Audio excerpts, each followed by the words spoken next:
Vamos falar sobre o livro de Êxodo. Você provavelmente já ouviu falar desse livro por causa da história épica de Moisés, tirando Israel da escravidão no Egito. Mas essa é só a primeira metade do livro. A segunda metade mostra Moisés dando os 10 mandamentos a Israel, com as instruções de como fazer uma tenda sagrada. Agora, aqui no meio, tem uma história que conecta essas duas metades, e tudo acontece ao pé de uma famosa montanha. Certo, então vamos começar lá do início. A primeira coisa que temos que lembrar é que estamos continuando a história de Gênesis. Isso, em Gênesis. Deus prometeu a Abraão que, por meio da família dele, todas as nações da terra seriam abençoadas. E Gênesis termina com a família de Abraão no Egito. Quando começa o livro de Êxodo, já se passaram 400 anos. A família cresce e vira o grupo de pessoas agora chamado de Israel. Mas tem um problemão. Os israelitas foram escravizados pelo rei dos egípcios, um cara chamado Faraó. Esse cara é péssimo. Ele é terrível.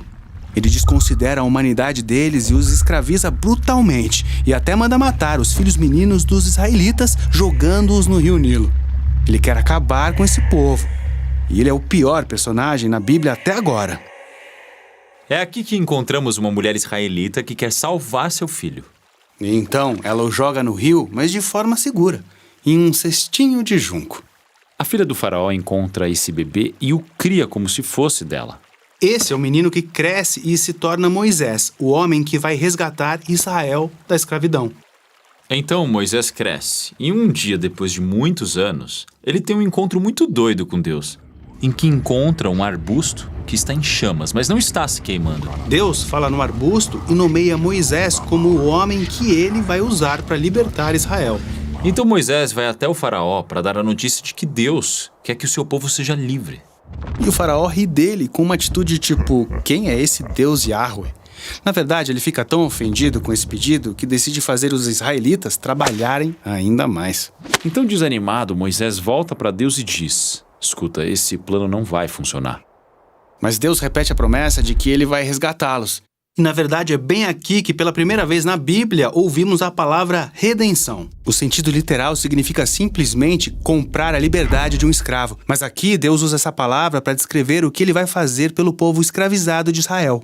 E Deus sabe que Faraó vai resistir, então ele manda 10 pragas diferentes, uma após a outra, como a transformação da água em sangue e o envio de todo tipo de infestações e doenças. Essas pragas são muito severas. Elas são severas, mas precisamos entender que a história as apresenta como atos de justiça divina contra um dos piores opressores na história da Bíblia.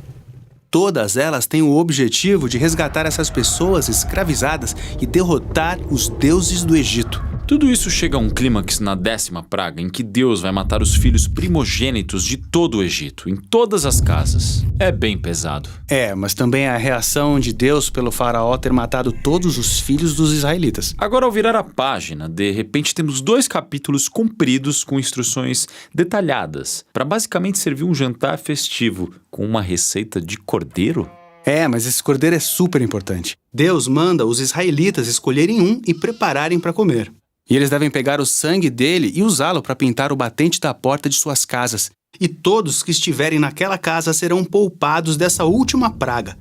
Então, essa refeição chamada de Páscoa comemora esse momento chave na história, quando Deus traz sua justiça sobre a maldade humana, mas também mostra misericórdia ao oferecer esse substituto. Essa praga final deixa o faraó irado e ele exige que Israel saia do Egito, o que é ótimo. Mas de repente, enquanto eles saem, o faraó muda de ideia. Ele mudou de opinião. Mas além disso, também lemos que Deus endurece o coração do faraó.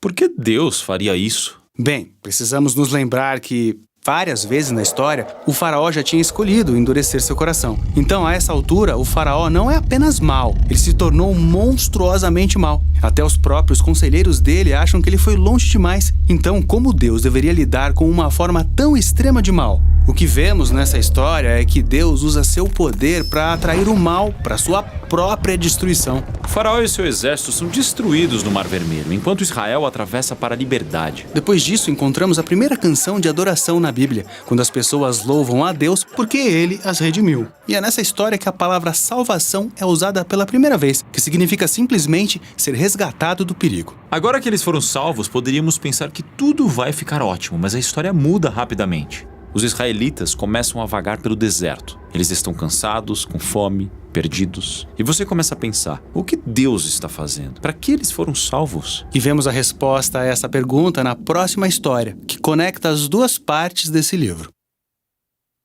Nossa missão no Bible Project é ajudar as pessoas a experimentar a Bíblia como uma história unificada que leva a Jesus. Tudo que produzimos é gratuito, graças a pessoas generosas que se encontram ao redor do mundo, assim como você. Você pode acessar toda a nossa biblioteca de vídeos, conferir todos os nossos recursos e juntar-se a nós em bibleproject.com/português.